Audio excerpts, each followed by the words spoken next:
between the supper.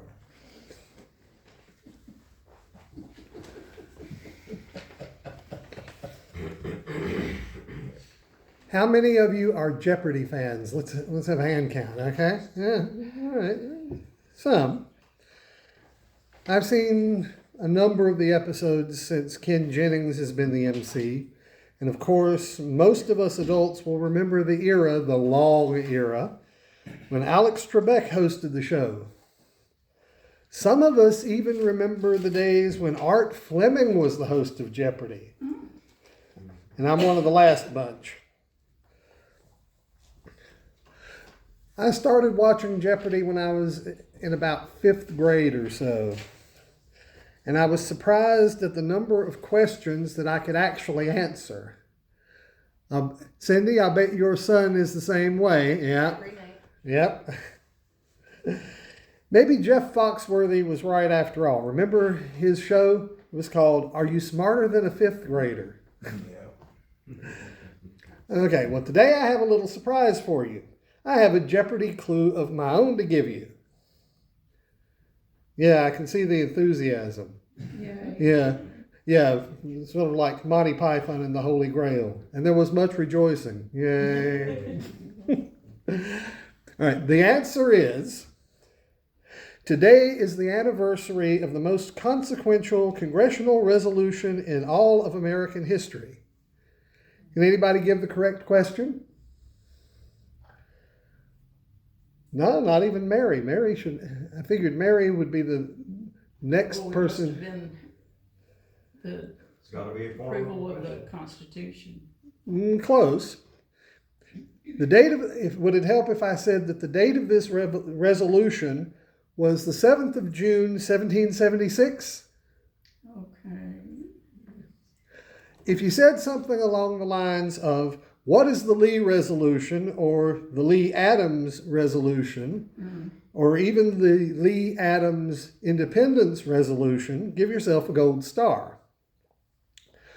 250 years ago today, Richard Henry Lee of Virginia proposed the following resolution in the Second Continental Congress. The first section of it says, resolved that these united colonies are and of right ought to be free and independent states, that they are absolved from all allegiance to the British Crown, and that all political connection between them and the state of Great Britain is and ought to be totally dissolved. Since Mary liked the musical 1776, I figured that you might remember it. The reason that this is arguably the most consequential congressional resolution in all of American history, of course, is that it's the resolution that declared our independence. Anyway, another thing I specifically remember about watching Jeopardy in those days was a clue about a song in a musical review from 1937. A song that was based on a famous Bible story. See if you can tell me which story it was. The king of Babylon, Belshazzar, he sat feasting on his golden piazza, with his court and concubines, stuffing and fried chicken and imported wines. Many, many tekel, tekel, tekel, many, many tekel, farson. Figured it out? What was it? Not even Carolyn? I'm surprised. This is the legend sometimes known as Belshazzar's Feast, and sometimes as the handwriting on the wall. You can find it in the 5th chapter of the book of Daniel. The story goes like this. Belshazzar, whom the text introduces fairly abruptly without any explanation of how he came to be king of Babylon, threw a banquet for 1,000 of his nobles.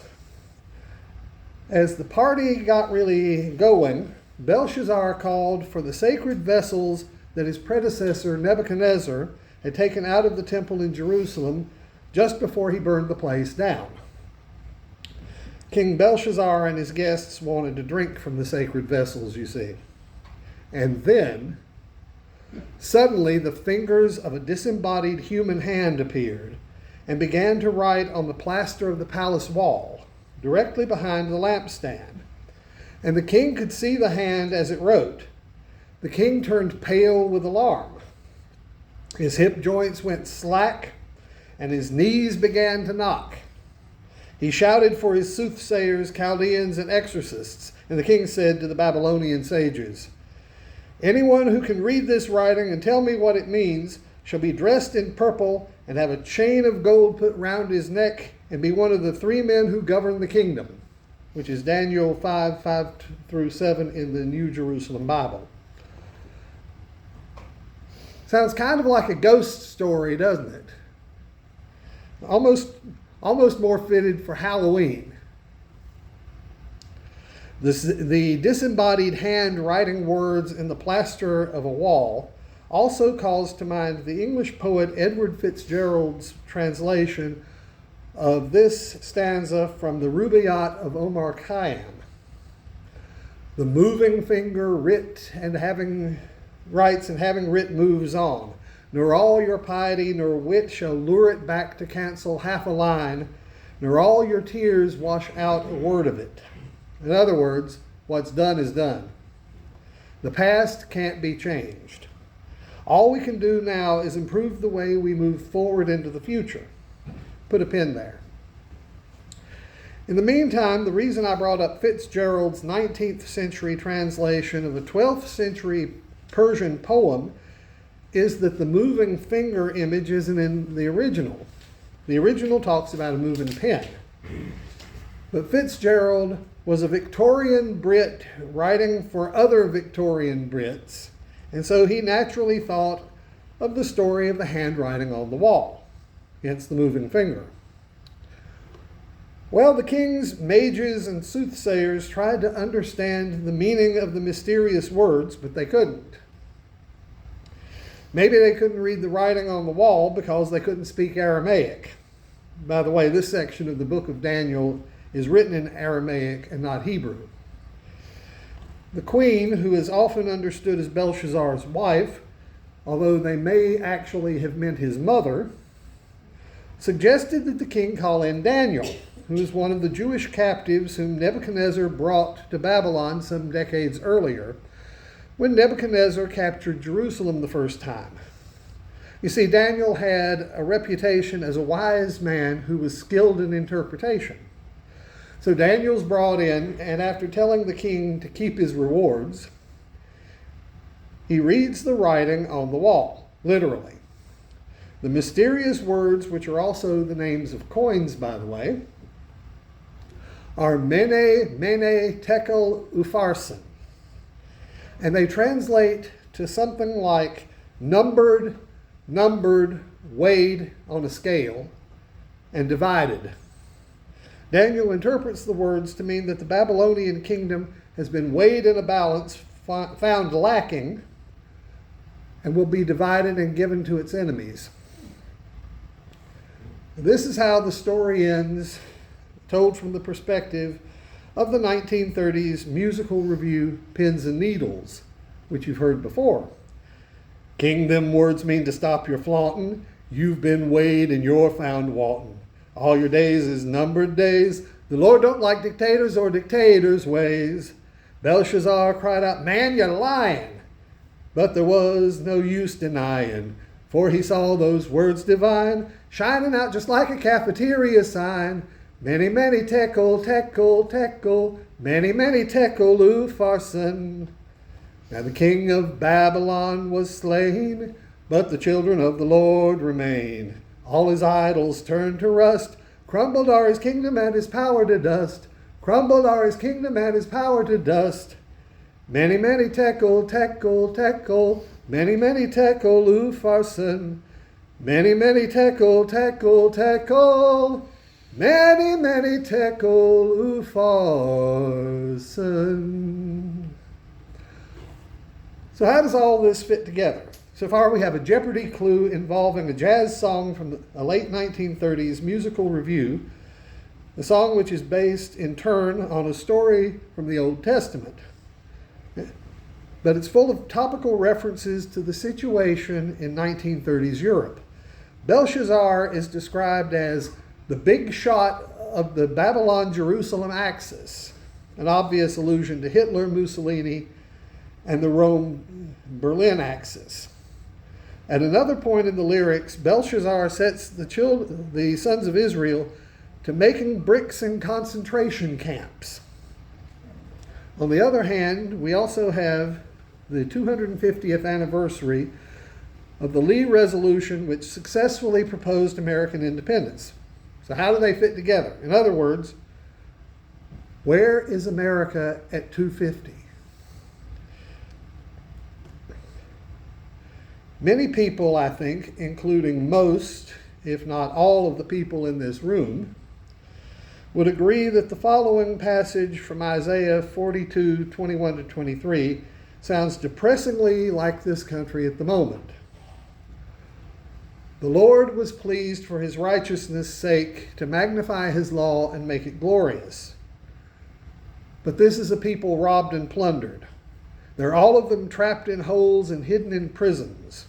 They've become a prey with none to rescue, a spoil with none to say, restore. Who among you will give ear to this, will attend and listen for the time to come?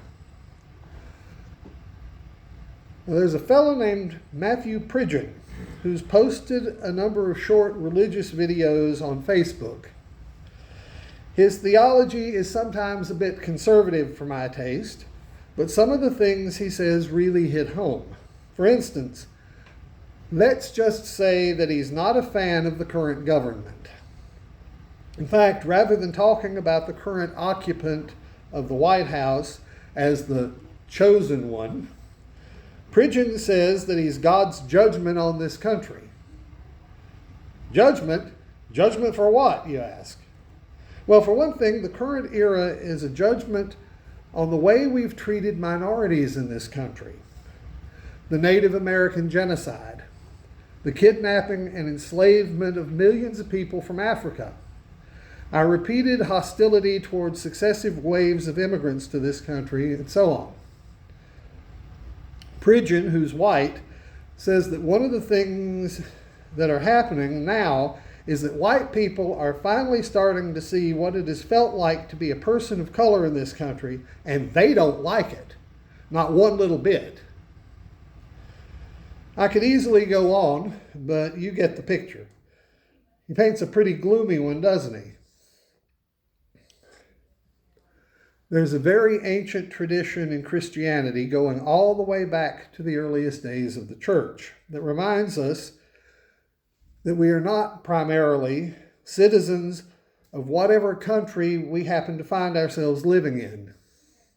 And I wonder if it would be helpful for us here in this moment. Think, for instance, of Peter and John's response to the Sanhedrin when they were called up on charges and told to stop preaching Jesus.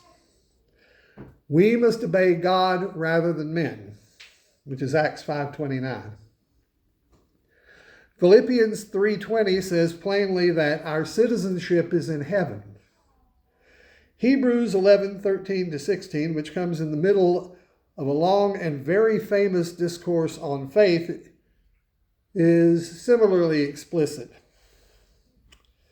These all died in faith, not having received what was promised, but having seen it and greeted it from afar, and having acknowledged that they were strangers and exiles on the earth.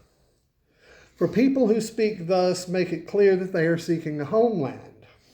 If they'd been thinking of that land from which they had gone out, they would have had an opportunity to return. But as it is, they desire a better country, that is, a heavenly one.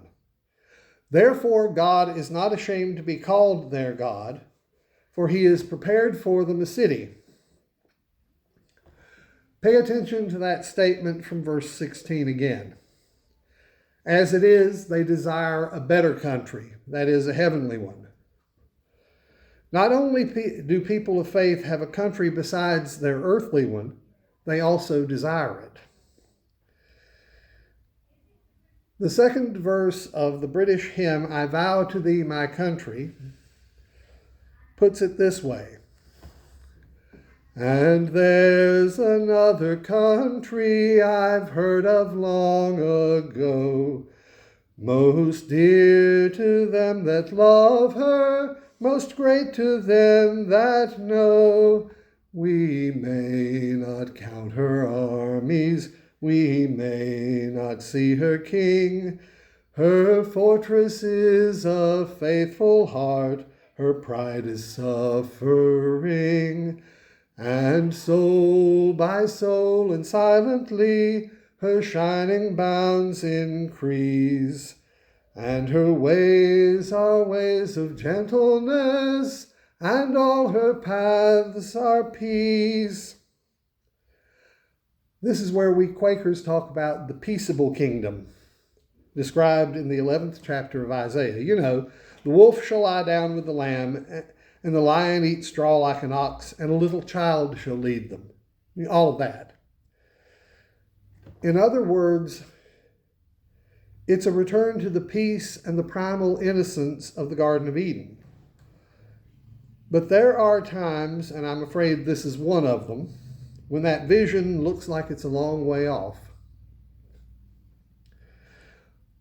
Fortunately for us, there's a verse of Scripture, Isaiah 30:18, that shares a truth with which I happen to agree, and not just I, but Quakers and countless other people of faith across the centuries have also agreed with this sentiment, because it aligns so perfectly with their and our experiences of God.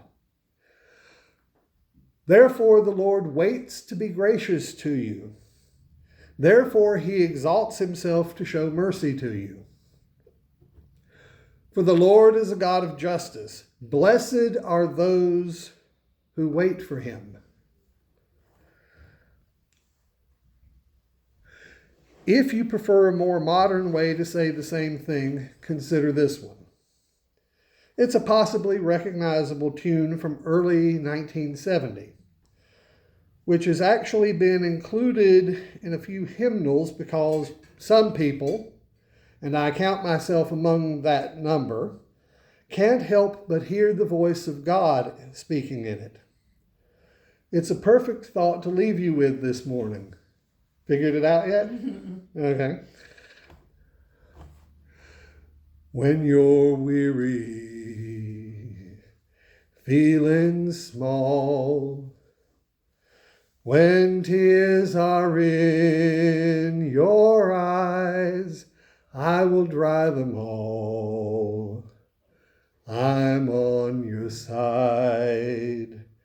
Oh, when times get rough and friends just can't be found, like a bridge over troubled water, I will lay me down. Like a bridge over troubled water, I will lay me down.